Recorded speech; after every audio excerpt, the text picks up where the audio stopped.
So, I had a few more things to say about Wendell Berry's ideas and the piece that you read for Wednesday, and then we'll move into Laudato Si today.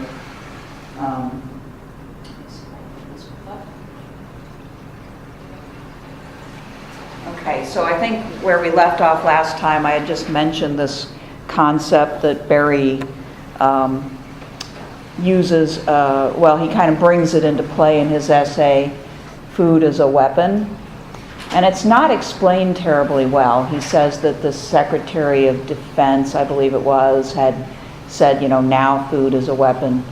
And so he doesn't unpack it too well, but I think what he means by this, and let me know if you have any other ideas, but I think what he means by this is because food is more and more central, the producers of food are more and more centralized.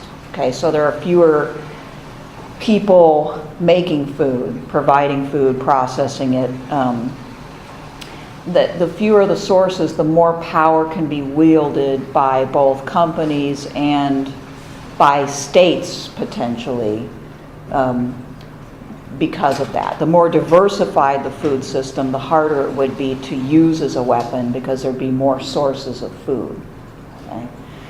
So this might come into play in particular in countries where there's a lot of poverty to begin with, where maybe people live from hand to mouth anyway, and then any disruption in the food supply becomes automatically a major problem.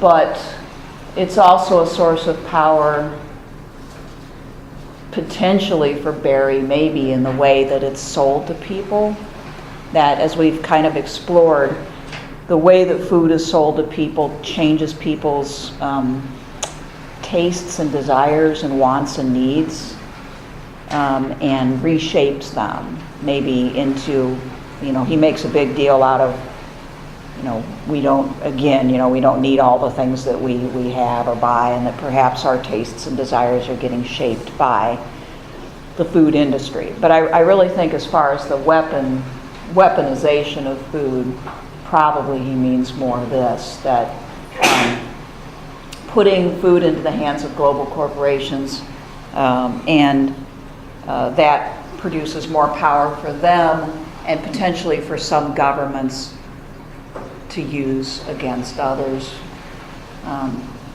Okay, now this is a point that he makes, the globalization of food and the way that people get food now, which is not generally nearby, but comes from far away, has encouraged people to live places where they otherwise wouldn't be able to live. For instance, the whole island of Japan is kind of a good example. There's way more people in Japan that could possibly live there if they had to actually produce all of their food themselves. Okay. Naturally, people would tend to congregate around water and would tend to congregate in areas where there wasn't an incredible harshness of weather. Okay?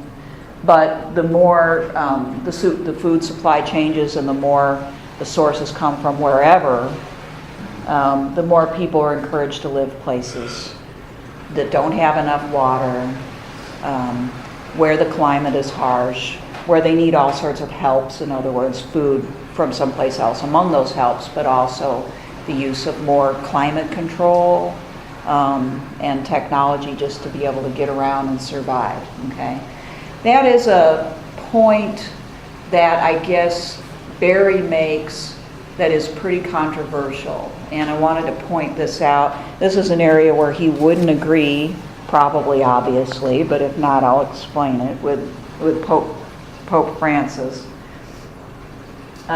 This is on page 6. I'll just read the whole paragraph because it all applies, I guess. But this is Wendell Berry. He says, "This may not happen and need not happen."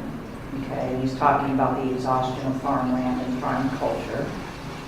But it is necessary to recognize that it can happen. That it can happen is made evident not only by the words of such men as Mr. Butz, but more clearly by the large-scale industrial destruction of farmland already in progress. If it does happen, we are familiar enough with the nature of American salesmanship to know that it will be done in the name of the starving millions, in the name of liberty, justice, and democracy, and brotherhood, and to free the world from communism. Well, this was back in the 70s when we were in the midst of the Cold War. We must, I think, be prepared to see and to stand by the truth that the land should not be destroyed for any reason, not even for any apparently good reason. We must remember to say that enough food year after year is possible only for a limited number of people, and that this possibility can be preserved only by the steadfast, knowledgeable care of those people. Okay. You see why that's a controversial statement?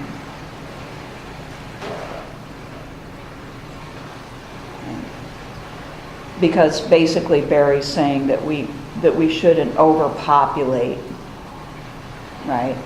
And that overpopulation, as I said, is encouraged by a remote food supply or the globalized food system.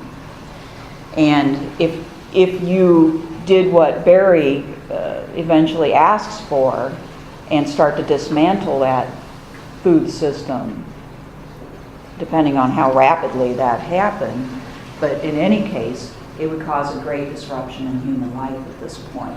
And so he doesn't deal with the consequences of that, but there would be consequences of that. And so, as far as Pope Francis, who we'll get to in a moment, the official position of the Catholic Church is even against birth control, right? It's for natural family planning. And so what you see in papal writings is a different treatment of this topic, but it's a difficult treatment it's a difficult issue no matter how you go, okay? So at the very least, Barry is saying people need to practice, population control, okay, of their own. And I'm sure he would prefer self-control and birth control, but that, human overpopulation is a big part of the problem. When we get to Pope Francis, I'll try to remember to come back to this, because the position on human reproduction fits in with the whole Catholic natural law idea. Okay.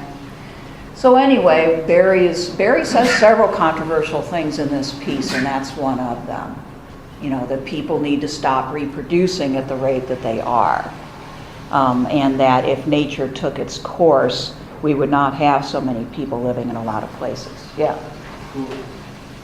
The surest way to stop rapid population growth is to develop a nation.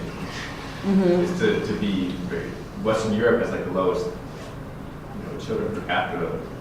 Right. It would seem so. Yes. It is not due to it's due to development, not like self-control.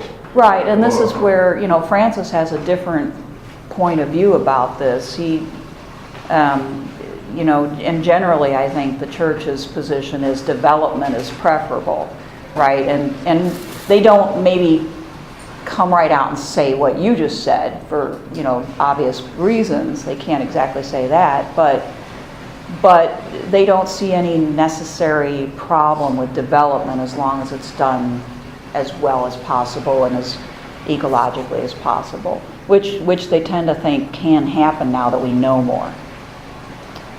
But for Wendell and Barry's point, right, the places in the world that have the largest, the most children per capita are the places that farm locally.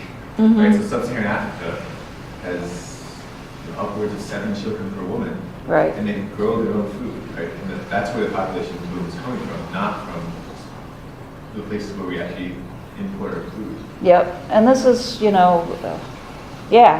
not going to say you're wrong about that. I think that's a potential problem with Barry's argument. It's the way our country used to be until just a few generations ago. Much bigger families, because farming is labor intensive or was labor intensive. So without the need for that, plus the development of birth control, you get, by choice, smaller families. And of course now in a lot of places, I don't know about America, but I keep reading about in Europe, fertility rates are just down. And I don't think there's a good explanation for that, but fertility rates are down. So there's, that's more difficult for people to have larger families too. Okay. And maybe that may be evolutionary or maybe environmental or whatever it may be. Yeah. So yeah, I mean, Wendell Berry is a real hardliner when it comes to this type of thing, and the way he wants people to live is a way that very few people would want to accept. Isn't there a show about homesteaders in Alaska, right? That's kind of like Bush people. The what people? The Alaskan Bush people. The Alaskan Bush people. Yeah, I haven't actually seen it. Is it on PBS or what's it on? It's on Discovery Channel. Discovery right before Deadliest Catch, which is why I know about it. Okay. I'll have to see if I can get it. I'm one of those cord cutters, but I've got like every conceivable internet TV service, so I might be able to get it. But I mean, that's it's sort of a really hardcore lifestyle choice. Either to do that, which is really the most extreme, or at least to go back to some rural area and live in a small town and basically, start up an organic farm, which some people are doing, and they're doing quite well at it, and surviving quite well because there's a demand for this type of food. But it's not something that everybody can do, and it's not something that everybody would want to do. Yep. Okay.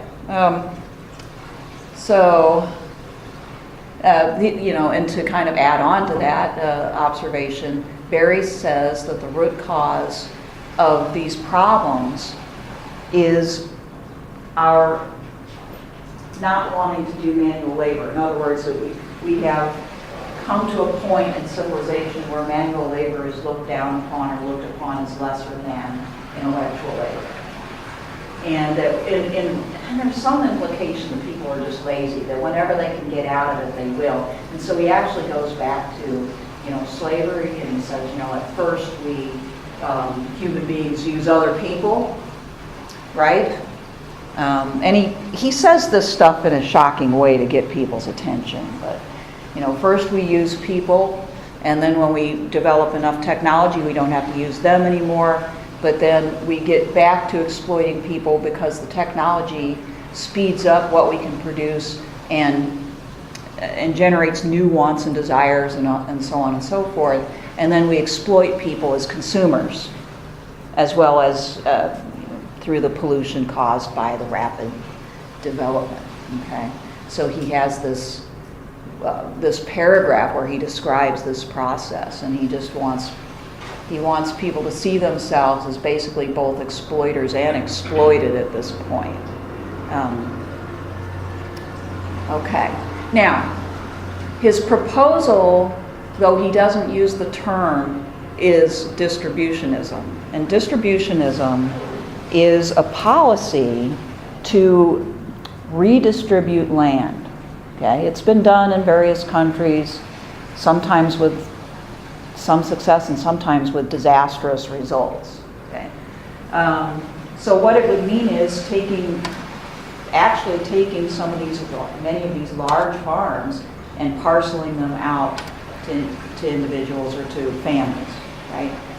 So that, and this would be a government policy, and people would be able to start their own farm, have their own life, and it's a coercive policy whenever it's actually been done in practice.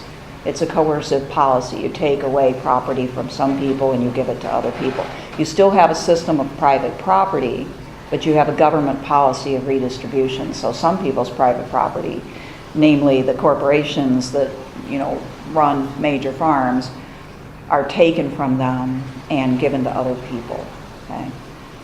It becomes a disaster. I think this was done in Rhodesia, if I'm not mistaken, with disastrous results. I didn't have time to look this up again, but I think it was Rhodesia, where the government nationalized the farms and took them away from the owners of these big farms, which tended to be white people, and gave them to the population, kind of spread it out, redistributed it, but didn't prepare people for this. It was a one-time, okay, here you go. And people weren't prepared for what to do with that land, didn't know how to farm it, and at least in the short run, it produced a real shortage. Yeah. So about those people that don't want to farm, just have no interest in it? They don't, then, Barry's not saying we're going to force people to farm. He's saying we're going to give people the option, and there's going to be a certain number of people who will take up that option. Well, I mean, if somebody said today, hey, you guys, we'll give you 50 acres or whatever many, I guess maybe like 25 acres, right? Free, okay? And these days you have to supply some sort of education, right? And maybe some initial funds for starting it up. I'll bet you'd have some takers. I think you probably would, okay? So then, if that's the case, then the question is, of course, is it right to take people's property from them? Whether it's corporate property or whatever. And two, would it work as well? Or, what ramifications would come out of this for our food supply in the short run and in the long run? For something like this to work, it has to be done really well, which I'm sure he would advocate, of course, but I mean, sometimes you can't even anticipate all the problems that come out of something like that. I mean, that's a major and quite drastic proposal is what I'm saying. Do I have a page turn? Yeah. Where he says this, which, references what I'm talking about, is on the 8th page, where he says, I believe that the answers are to be found in our history, American history. He says, in its until now subordinate tendency of settlement of domestic permanence. This was the ambition of thousands of immigrants. It is formulated eloquently in some of the letters of Thomas Jefferson. It was the dream of the freed slaves. It was written into the law in the Homestead Act of 1862.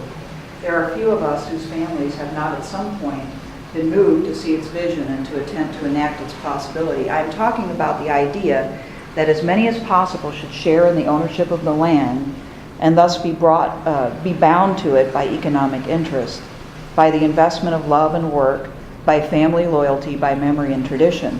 How much land this should be is a question, and the answer will vary with geography. The Homestead Act said 160 acres. The freedmen of the 1860s hoped for 40. That was the promise that former slaves would get 40 acres and a mule. We know that, particularly in other countries, families have lived decently on far fewer acres than that. Okay, so, I mean, that's as far as he goes there in discussing this, but you get the sense of what he's talking about, right? Okay. But at this point in time, there's no more like open land, right? So you would have to take land from some people and give it to others. And we don't have a tradition of this type of thing, except for during and in the aftermath of the Great Depression, where we had nationalization of certain industries, at least temporary. We had public works projects of gigantic proportion.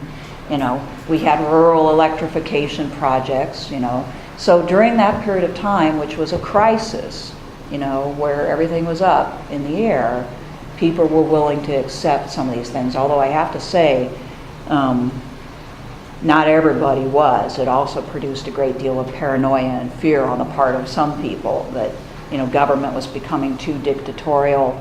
There was a fear that FDR was going to become some sort of permanent president.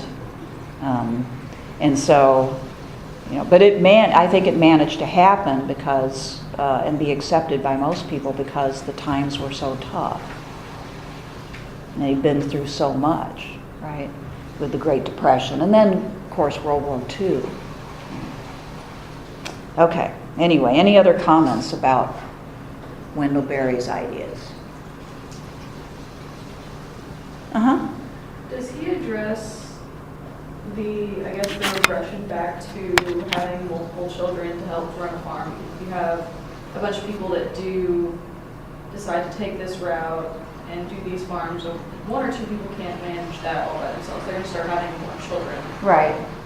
And if they're not going to have more children, then they have to rely on machines, and that's kind of a contradiction to Uh-huh. what he's saying we Yeah. need to do. So does he address that at all? You know, I can't say for sure whether he does or not. I've read a little bit of this. I've read a couple of his novels. So I haven't gotten far enough into his writing to be able to say for sure. But in his novels, he does depict larger families, and these larger families and the communities working together. So, and I suppose if he does, it might be because, you know, more people aren't a problem if they can supply themselves with food and what they need. So, but I don't know for sure if he addresses it in his philosophy. Yeah, I think we see him objecting here to population where it can't sustain itself. You know, not necessarily population period, but the fact that we've got people living in places where they can't sustain themselves. But that's my best guess. Does anybody else know the answer to that one? Yeah, okay. Well, that's the best I can do. Anything else? No. So, I mean, he supplies an ideal, like a lot of political philosophers and social philosophers, the proposals that they sometimes make when you try to think about how they would be applied, they become less, I mean, you can't envision them being perfectly applied. And yet, his writing seems to have inspired a whole lot of people with this ideal of sort of giving dignity back to the rural life, of giving dignity back to manual labor, which is a little bit of an issue in the men's movement, which we looked at earlier, because in our society, you know, manual labor of all kinds is kind of looked down upon or is looked on as secondary. Men are the people who do a lot of that, whether it's construction work or it's, you know, or if it's manual labor in farming, whatever it may be. Men are more likely to be in those positions, and so if there was more of that work, or if that work was considered to be equal to, at least equal to other forms of work, that might address some of their concerns, which is just an interesting connection. I mean, big part of the problem for men right now is that those old occupations are going away, and if they're not going away, they're not esteemed and they're not paid as well, and so on and so forth. So you have this inversion of what used to be, with women making more inroads into higher paying jobs, and because their skills seem to fit better with the current economic conditions. Okay.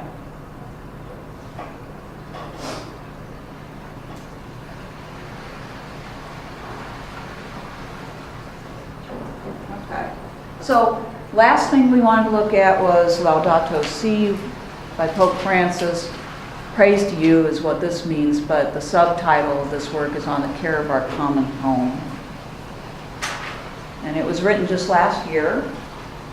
It's a whole book, so you just have one chapter. I had to figure out what chapter to pick out. I don't know if I picked out the right one or not, but like all the encyclicals, it's online. So probably the first thing to say is, or to answer, is what is an encyclical, because not everybody's familiar with the term. It just means a letter. It's a letter to all the bishops of the church. And the idea is that these letters, which form the teaching that the Pope wants to get out, go to the bishops read it, and then these messages and ideas trickle down to every church, so that people eventually get exposed to them. But papal encyclicals are really not letters, they're more like books in a lot of cases, and a lot of them are really good. I've read a few. It depends on the Pope. They're all worth reading, but Pope Francis is very clear in his writing. He's philosophic, but he's very clear in his writing. Other popes, not so much. Kind of depends. But many of them are very well versed in philosophy as well as religion, and so you see that coming out in these works. And this pope is from Argentina, and he is named after St. Francis of Assisi. Popes choose their name. This is the name that he chose. And of course, St. Francis is the patron saint of animals and of nature. So that may have been in his mind, and probably was when he chose that name. Here's some key terms that I picked up, and you may have some others from this piece, but this is a term that was used on the first page, rapidification. It's just the notion that human life tends to just continually speed up, and that progress happens more and more rapidly. Okay, and so he doesn't go on to decry that so much as he does say that human progress or human change happens at a faster rate than biological change, and that this creates some problems. Okay? So in other words, nature does not catch up with human sophistication, and neither do human beings in a lot of cases either. We have a hard time keeping up with it ourselves. He uses this term, the throwaway culture, which really has gotten better in the West, but it's still, the notion that rather than repairing something or fixing it, that you just throw it away. Okay, it's gotten better in the West to the extent that recycling is on the radar screen. People don't throw things directly on the ground anymore, I guess, although I see it anyway, Not like back in Anchorman. You remember that scene from Anchorman where the guys are walking down and they're, cigarettes flying, pop can going this way, whatever. That's the way it used to be back in the 70s, for real. So we're not there, but if your TV breaks, what do? Yeah, you have to buy a new one. You can't do otherwise. There's no TV repairman, right? Your fridge breaks, buy a new one, right? There's a lot of things like that. Right? There used to be people who fixed these things. Okay? Let's see, there's still in Manhattan, there's a vacuum cleaner repairman. And there's also a shoe guy or two, too. Like there's a guy down by the VFW that will fix your shoes for you. Right? But that's becoming a dying breed as well. And part of the reason for this is relative to people's income. These items are so cheap, okay, that it's just what it would cost to fix them, to keep this person who repairs TVs and making a living is too much compared to the price of a new TV. And I feel like everyone kind of always hears that things nowadays just not really made that last. They make them cheaper, so they're meant just to be almost thrown away to get the new thing. When before they were made, their craftsmanship and quality parts, so it's worth fixing maybe. Yeah, that's called planned obsolescence. Right? So the idea that the thing is going to predictably break down, as your coffee maker is only going to last 4 or 5 years, and then it's going to be thrown out. And that generates more demand, which makes sense for the economy and the growth of the economy. But it produces all these things that fill up the landfill, right? So, there's that. There's also in technology just the generation phenomenon of pretty soon 2 years later your iPad doesn't even work with some of the apps, right, that you need, or there's a newer, better one that though your other one still works, you want the newer, better one that does more, right? I was going to say something about that too. I remember seeing in some documentaries, something overseas, I can't remember which country, but like massive landfills of like basically batteries where there's just like tons and tons of like mercury that's being emitted from it and different other types of chemicals, and most of the people in the area are trying to find like the precious metals in all of this stuff. We're breathing in all these things and killing on people. Wow. So there's like American companies now that are trying to like take back a lot of that stuff. And reclaim it and use it? At least reclaim it and use it, or keep it from being like rummaged through to keep people from dying more or less. Right, yeah. No, that's an excellent example of what Pope Francis talks about, the disproportional impact of things like that on the poor.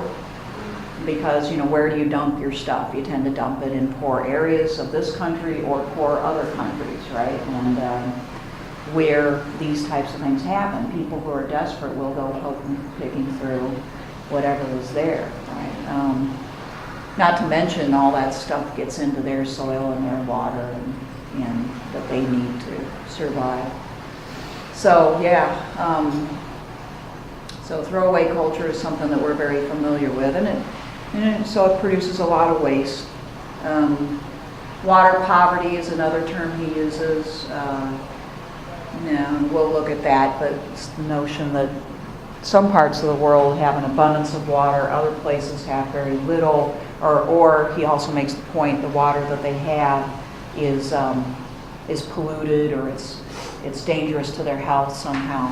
It's not clean, which is more of a human. It's based upon policy. Biodiversity is a term that he uses, which refers to the natural diversity of organisms that exists in a place where a lot of those are symbiotic, or they depend upon each other's existence, as opposed to, I think I used the term last time, monoculture, which is the tendency to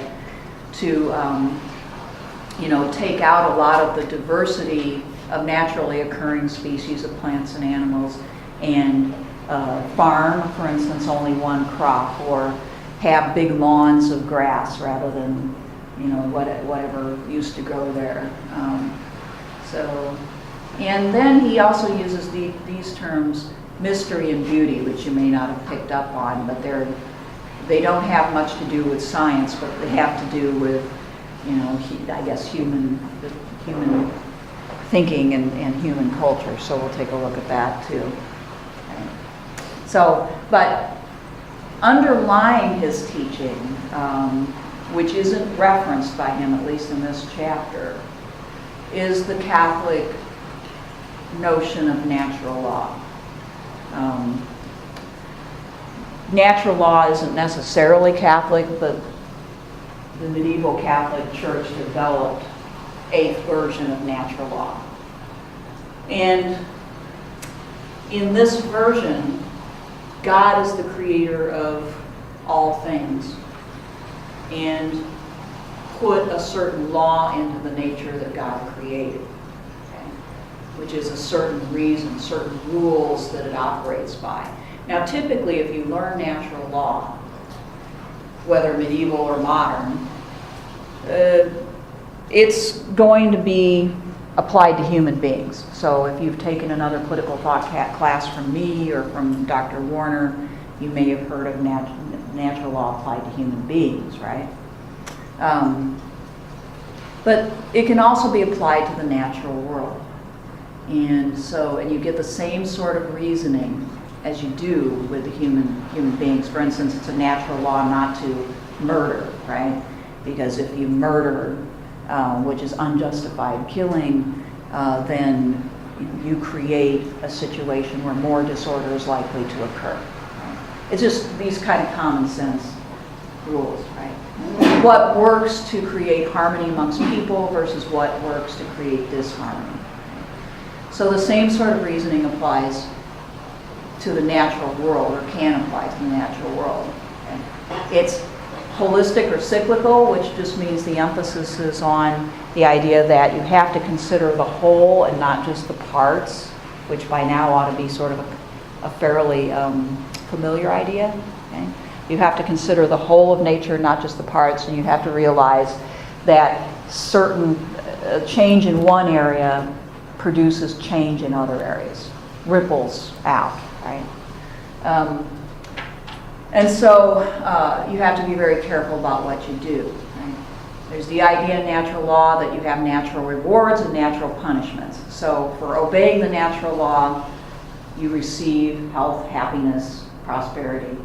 For violating the natural law, you have natural punishments. For instance, again, when you murder you murder the guy next door in the neighboring farm, right? Then his people come and try to kill you. Right? You start a feud and you get disorder, and then that affects your ability to do your job and make money and take care of your children, and life becomes less secure. That's your natural punishment. Okay? So natural punishments in this way of thinking are a form of feedback. Okay? It's like nature saying, nope, that doesn't work. Okay? So go back to this. Okay? And that's actually the term that the permaculture people use. They say nature gives you feedback. If you put something in a particular spot, a particular plant, and it doesn't grow, instead of applying more fertilizer or chopping down a couple of trees to make it grow, switch it to another spot. Okay? So they kind of use this without using the term natural law. We saw an example of natural law applied to farming without the term being used when Michael Pollan, I got his first name right. Yeah, well anyway. So used this example of the farmer Joel Salatin, you may remember from the TED Talk. Salatin's the guy who uses chickens to eat the bugs out of the cow patties. That may ring a bell, right? So Joel Salatin gets all of these natural elements to work together, right? So the grass uses the sun and also the rainwater to grow, and then we have the cows, got these out of order, I guess. The cows come along and they eat the grass down, which keeps the grass growing. But he also made the point that it shallows the roots so that humus is created. So the roots that go down really far, some of those deteriorate, and that creates more soil. Then the cows poop, of course, and that fertilizes the grass and gets down into the soil. But then also flies come along and they make worms, they make the maggots, which then, after Salatin gets his cows out, he brings in his chicken coops, which are literally these fenced-in boxes that herd the chickens into a particular area. The chickens eat all the worms out of the cow patties and poop some more, and then you have this grass growth, okay? And it takes a lot of labor. It does. It takes more labor, but it takes next to no inputs, extra inputs, and that's the thing that he likes about it. In other words, you don't have to grow the grass is already there. So once you have a certain number of cows and chickens, you can always make more as long as they have as long as they can have sex with each other, right? And so you really don't need to have a commercial supply, and you just have to have enough for them to eat and drink, basically. So he can keep this cycle going, and he keeps enough of it going in his case to supply a certain number of people, and then he's famous for saying, I will not ship or send my food beyond a certain point, because he doesn't think he can do this kind of farming on a larger scale. He's against large-scale farming, obviously. Okay, so you see that cyclical thing there means no planting, no waste. You don't need any external inputs. You don't need nitrogen fertilizer because that comes from the poop. Okay, and so this is kind of the way. In this way of thinking, this is how God set it up. And actually, Joel Salatin, not Pollan, but Joel Salatin does make that case. He comes at it partly from a religious point of view. Okay, so what we see in Francis's encyclical is natural law applied to the environment. Not so much getting down into the nitty-gritty like Joel Salatin of how to make this happen with chickens and cows. But, for instance, this statement here on page 17 and 18 reflects this natural law way of thinking. He says, it's hard for us to accept that the way natural ecosystems work is exemplary, meaning it's our example. how they work naturally should be our example. Plants synthesize nutrients which feed herbivores. These in turn become food for carnivores, which produce significant quantities of organic waste, which give rise to a new generation of plants. So there is basically described the same cycle with a little less color. And of course he also talks about, and this is a very controversial area, right, this idea of global warming. And basically, though he doesn't fully rely on global warming, Pope Francis takes the theory involved in global warming seriously, and talks about how the different pollutants that we put into the air create this greenhouse effect, where the heat that is naturally comes from the sun's radiation on the earth can't escape the earth and warms it up, and so you get these changes in the ecosystem as a result. Yeah. So natural law does not have to be a bad thing. It can be like that, for example, or it can be new generations of plants rather than making life harder. Yeah, natural law is what should inform people so that they don't screw up and get naturally punished. Okay. Right, so, or another way to put this is when you receive punishment in the form of, let's say, global warming, tsunamis or whatever it may be, then you should correct yourself so you can come back in line with the natural law. Yeah, so it's not necessarily a bad thing. It's a good thing.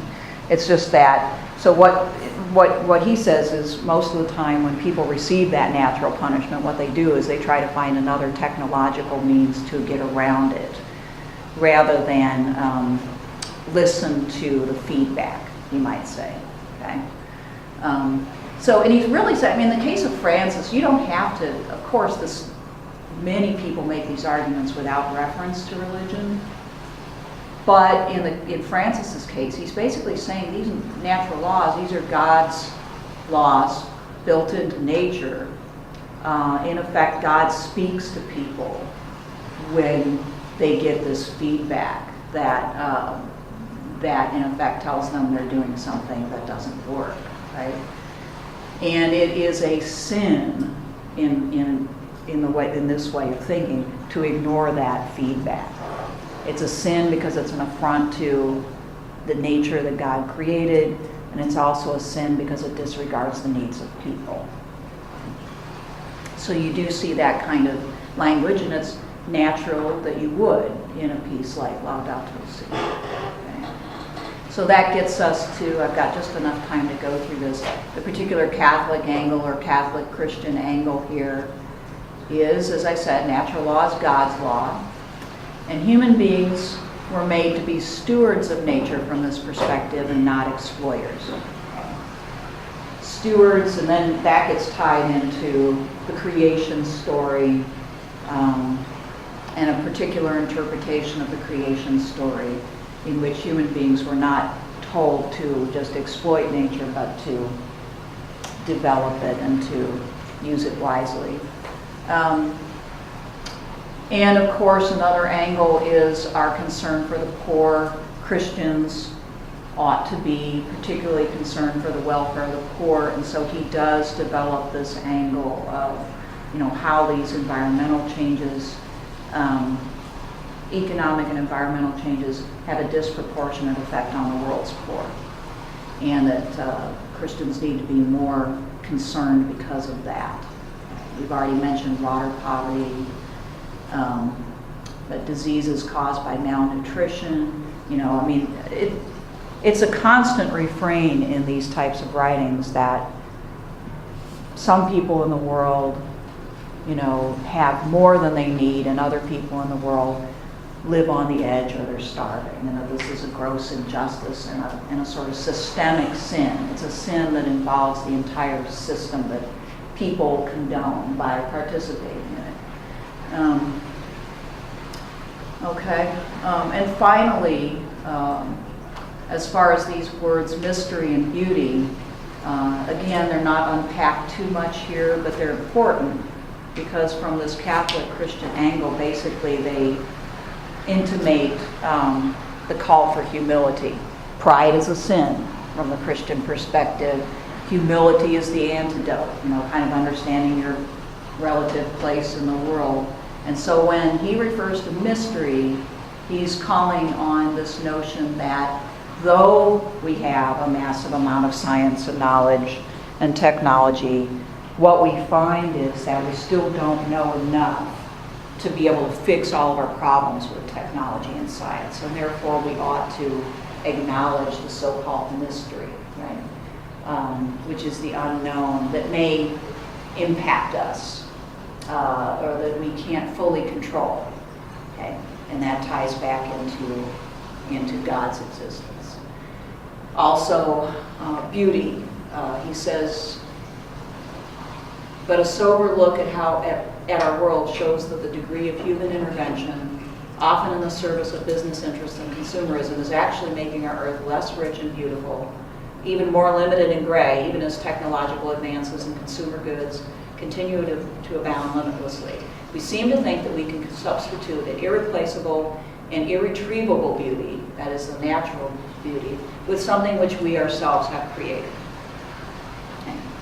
As though we can, through our technology, do better than nature, I think is what he's saying there. And that appeal to beauty goes beyond our utilitarian interests, but it's another, I think, just reference back to something that we cannot fully control and understand,